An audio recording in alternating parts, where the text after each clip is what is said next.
Convert हो जाते हैं with different physical and chemical properties are called chemical reactions. मतलब क्या हो गया कि सपोज मैंने ले लिया इस तरीके से कि कोई किसी भी रिएक्शन में कई सारे सब्सटेंस पहले मिलते हैं, या हो सकता है कई सारे सब्सटेंस मिलकर एक प्रोडक्ट या कई सारे प्रोडक्ट्स भी बना सकते हैं। ऐसे को क्या कहते हैं, हम केमिकल रिएक्शंस कहते हैं। एग्जांपल के तौर पे देखें, फॉर एन पहले डेफिनेशन है बता दूं यहाँ पे, है ना, the reactions in which one or more substances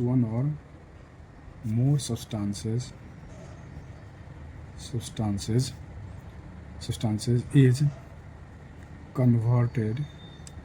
converted into another under given conditions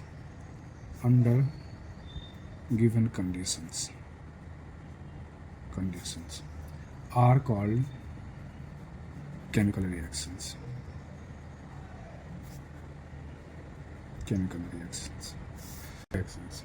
अब ये तो बात हो गई इसमें।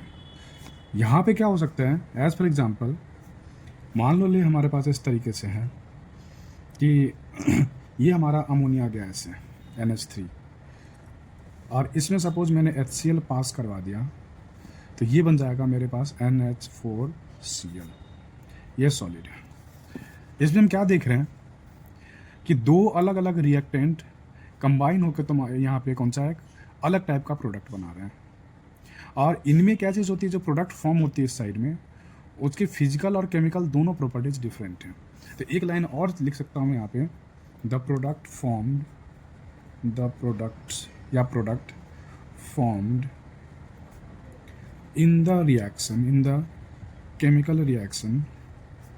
in the chemical reaction है ना, reactions have different physical and chemical properties। ये तो बात हो गई यहाँ तक, एग्जाम्पल बता दें। अब मैं इसी में बता दूं, ये तो हो गया केमिकल रिएक्शन की बातें। अब हर एक केमिकल रिएक्शन में हम इसको तीन डिफरेंट तरीके से हम इसको इसकी रिप्रेजेंटेशन होती है। एरो के लेफ्ट हैंड साइड वाले को रिएक्टेंट कहते हैं, एरो के राइट हैंड साइड वाले को हम प्रोडक्ट कहते हैं, और एरो हमारे पास ऐसे फॉरवर्ड होना चाहिए, इसमें कोई इक्वल टू का साइन नहीं होना चाहिए, या किसी दूसरे टाइप का साइन यहाँ पे नहीं होना चाहिए। तो तीन बातें यही है। पहली बात मैंने क्या बता दी यहाँ पे कि एरो के लेफ्ट हैंड साइड वाला रिएक्टेंट, जैसे मैं यहाँ पे लिख भी देता हूँ, मैं एग्जाम्पल नंबर ए था, इसको मैं बी ले लेता हूँ। सपोज कोई दूसरा एग्जाम्पल ले लिया, कैल्शियम कार्बोनेट, ये सॉलिड फॉर्म में है, इसको हीट कर दिया, ये साइन होता है हीट का, तो मेरे पास बन जाएगा कैल्शियम ऑक्साइड, ये भी सॉलिड है, प्लस कार्बन डाइऑक्साइड, ये बन जाएगा गैस। हम चाहे तो गैस को ऐसे एरो से भी दिखा सकते हैं, लेकिन कोई ज़रूरी नहीं है। ये जो एरो के साइड में दीज आर कॉल्ड, इसको क्या कहते हैं, रिएक्टेंट पार्ट है, और इस साइड में होगा दीज आर कॉल्ड, क्या कहते हैं हम, प्रोडक्ट्स पार्ट है ना। और एरो इंडिकेट करने का तरीका हमारा ये है, भाई यहाँ पे साइड में लिख देता हूँ, ये एरो बिल्कुल गलत होगा। कौन कौन सा, कोई ऐसे करके लिखता है, ये भी गलत है, कोई ऐसे करके लिखता है, ये भी गलत है, कोई दूसरा कोई रिप्रेजेंटेशन ऐसे डैश करके लिख देता है, ये भी गलत है। होना चाहिए कौन सा हमारा एरो है, सिंगल एरो कहते हैं इसको, इसी से दिखाते हैं, और सारा तरीका गलत है। तो केमिकल रिएक्शंस की बात हो गई। अब क्या आता है केमिकल रिएक्शंस के बाद, कि केमिकल कैसे पता चलेगा कि केमिकल रिएक्शन होने वाला या हो गया, या यूं कह सकते हैं हम कि केमिकल रिएक्शंस के टाइम में हम क्या क्या ऑब्जर्वेशन देख सकते हैं, कि व्हाट आर द ऑब्जर्वेशंस, है ना, अकर्ड या हैपेंड ड्यूरिंग केमिकल रिएक्शंस। तो ऑब्जर्वेशंस की बात करें तो पहले देख लेते हैं हम यहाँ पे कौन कौन सा इसमें देखते हैं, या ऐसे भी कह सकते हैं कि केमिकल रिएक्शंस के टाइम में क्या क्या चीज़ें होती हैं वो बताना है ना। तो ऑब्जर्वेशंस की बात करूँ तो हमारे पास क्या क्या ऑब्जर्वेशंस होती हैं, observations during chemical reactions. Chemical reactions में कौन के टाइम में क्या क्या ऑब्जर्वेशन होती है। पहला ऑब्जर्वेशन ले लो, जैसे कि कुछ होता है, जैसे चेंज ऑफ स्टेट, देख लो भाई, चेंज ऑफ स्टेट का मतलब हो गया कि पहले सब्सटेंस, जैसे ऊपर वाला एग्जांपल दिया था मैंने इसमें, उसी का फिर से बता दूं मैं, NH3 हमारा कौन सा गैसेस फॉर्म का है, HCl ये भी गैस फॉर्म का है, लेकिन रिएक्शन करवाने के बाद NH4Cl बना, जो कि क्या हो गया हमारे पास सॉलिड फॉर्म में हो गया। हम इसमें क्या दिख रहे हैं, रिएक्टेंट्स जो पहले गैसेस स्टेट में था, प्रोडक्ट साइड में किस फॉर्म में हो गया, सॉलिड फॉर्म में हो गया। ये एक एग्जांपल है चेंज इन स्टेट का, कि कैसे चेंज में स्टेट इन द सेंस यहाँ पे क्या है, इट में भी सॉलिड, लिक्विड और गैस हो सकते हैं। और भी एग्जांपल देख सकते हैं हमारे पास, जैसे कि चेंज इन स्टेट का है example number A. Example number B एक और देख लेते हैं। अच्छा, ये ले लिया, इसमें बुक का एग्जांपल ले लेता हूँ, फेरस सल्फेट है, FeSO4। फेरस सल्फेट को मैं क्या कर दूँ, हीट कर दूँ। और फेरस सल्फेट हमारा कौन सा है, ये सॉलिड पाउडर फॉर्म में होते हैं। हीट करने पे Fe2O3 बनेगा, जो फिर से सॉलिड है, लेकिन इसके साथ दो तरीके की अलग अलग गैस निकलती है, SO2 + SO3। तो हम यहाँ पे देख रहे हैं कि सॉलिड फॉर्म पहले था, वो किसमें, सॉलिड में भी कन्वर्ट हुआ और गैस में भी कन्वर्ट हुआ, मतलब कि इसकी स्टेट अलग अलग तरीके से चेंज हो रही है। तो ये कहलाता है हमारा कौन सा, चेंज इन स्टेट का एग्जाम्पल। इसी तरीके से दूसरा देख लेके हम, change in colour. Change in colour, colour में कैसे चेंज होता है भाई। चेंज इन कलर का मतलब हो जाए क्या चीज़, बेस्ट एग्जांपल, कि कोई भी रिएक्शन हुआ, रिएक्शन होने के बाद ये मीन्स किस तरीके का कलर फॉर्म करते हैं। जैसे सबसे पॉपुलर एग्जांपल बता दूं यहाँ पे कलर में चेंज होने का जैसे कि यहाँ पे ये ले लिया, इसका नाम है लेड नाइट्रेट, PbNO3 का वोल्ट वाइज। ये हमारा कलरलेस रहता है, कोई इसकी कलर होती नहीं है। और इसमें क्या कर दूं मैं, ऐड कर दूं पोटेशियम आयोडाइड, इसका भी कोई कलर नहीं, दिस इज ऑल्सो कलरलेस, हम देख रहे हैं। लेकिन जैसे एक दूसरे को मिक्स कर दे तो ये बन जाएगा PbI2 + हो जाएगा KNO3, और ये जो बना है this will form yellow precipitate है। इसमें क्या देख रहे हैं हम, कि कलर देखो रिएक्शन होने के बाद कैसे चेंज हो रही है। पहले दो कलरलेस सब्सटेंस थे, दोनों को जैसे मैंने मिक्स कर दिया तो लेड आयोडाइड बन रहा है, जिसका कलर कौन सा होता है, येलो प्रेसिपिटेट होता है। तो इस तरीके से हम क्या देखते हैं कि ये क्या कहते हैं, इसका कलर में चेंज हो रहा है। एक और एग्जाम्पल देख लेते हैं, बी पार्ट में हमारे पास है, ये है कॉपर। कॉपर हमारा जनरली कौन सा होता है, ब्राउन कलर का होता है, शाइनी ब्राउन कलर का होता है। इसमें मैंने इसको हीट कर दिया, ये बन गया कौन सा, कॉपर ऑक्साइड। अब ये कॉपर ऑक्साइड होता है कौन सा, तुम्हारे पास है ब्लैक कलर का होता है।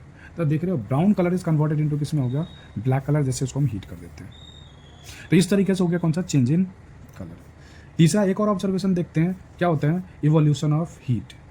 इवोल्यूशन ऑफ हीट, दुनिया में कई सारे रिएक्शंस ऐसे हैं जिनमें होती क्या है रिएक्शन करने के बाद हीट एनर्जी रिलीज होती है, और कभी कभी हीट एनर्जी अब्जॉर्ब भी होती है। अब इवोल्यूशन की बात कर लिया तो पहले देख लेते हैं हमारे पास कौन सा हीट एनर्जी किस किस में रिलीज होती है। जैसे बता दूं, इसका नाम है कैल्शियम ऑक्साइड। इसमें मैंने क्या कर दिया, इसको वाटर में डाल दिया, जैसे वाटर में डाला ये कन्वर्ट हो जाएगा कैल्शियम हाइड्रोक्साइड में, प्लस इसके साथ हीट एनर्जी रिलीज होती है। मतलब आप लोगों ने देखा होगा, चूना बाजार से लाते हैं हम सफ़ेदी के लिए, कोई लेके आता है आपके घर में, जैसे पानी में डाल देते हैं तो वो तो पहले दोनों तो मिक्स हो ही जाते हैं, पानी में चूना, लेकिन उसके साथ हिसिंग साउंड करके प्रोड्यूस होता है, और उसके साथ देखो कि बर्तन भी गर्म हो जाता है। That is an example of evolution of heat, है ना। तो इस तरीके से क्या होता है कि रिएक्शन में हीट एनर्जी रिलीज होती है। कुछ ऐसे भी होता है कि NaCl होता क्या चीज़ है, नमक में पानी मिला दो तो उसमें से भी हीट एनर्जी प्रोड्यूस होती है, दैट इज ऑल्सो है, उसमें भी क्या होगा, हीट की इवोल्यूशन होती है। और जिस रिएक्शन में हीट की इवोल्यूशन होती हो उस रिएक्शन को कहते हैं हम एक्सोथर्मिक रिएक्शंस कहते हैं। हीट एनर्जी रिलीज होने वाले रिएक्शंस को, दीज आर कॉल्ड क्या कहते हैं हम, एक्सोथर्मिक रिएक्शंस कहते हैं। ठीक है, तो ये बात होगी हमारे पास इसमें एक्सोथर्मिक रिएक्शंस की। एक और देख लेते हैं, हमारे पास इवोल्यूशन ऑफ हीट के बात है। नेक्स्ट है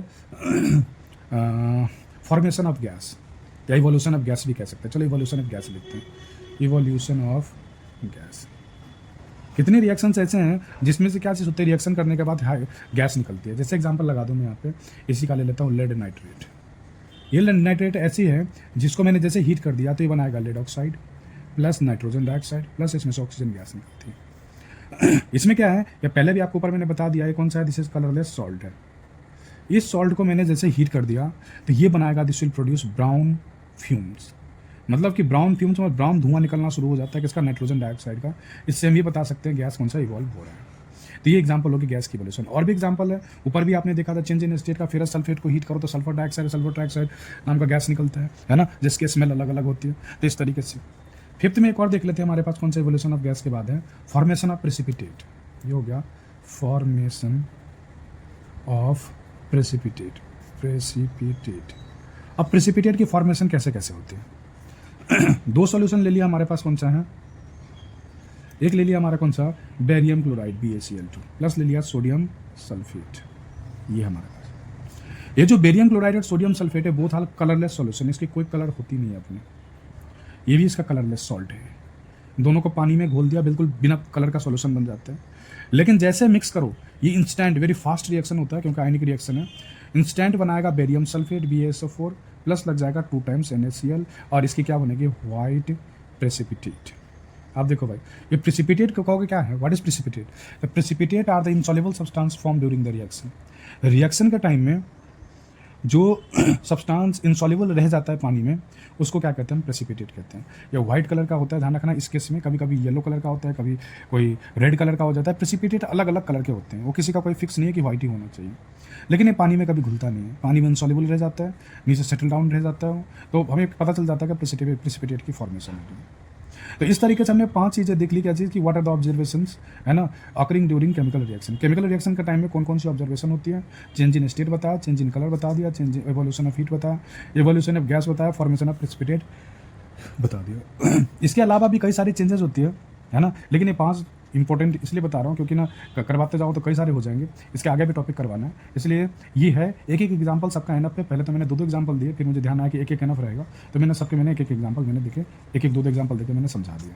बाकी और चैप्टर के जब टाइप्स ऑफ केमिकल रिएक्शन करेंगे तो उसमें और करवाऊंगा। अच्छा, तो ये तो हो गए सारे हमारे कौन सा केमिकल रिएक्शंस के बारे में। अब आगे चलते हैं इस चैप्टर में। केमिकल रिएक्शंस हो जाने के बाद है होता क्या चीज़ है कि किसी भी रिएक्शंस को हम क्या करते हैं, सिंबॉलिक तरीके से लिखने का प्रावधान है। अब उनको कैसे लिखेंगे, उनको कैसे रिप्रेजेंट करेंगे, उस रिप्रेजेंटेशन को क्या कहते हैं, हम केमिकल इक्वेशन कहते हैं। तो चलो भाई नेक्स्ट हमारा टॉपिक स्टार्ट होता है, वाटर केमिकल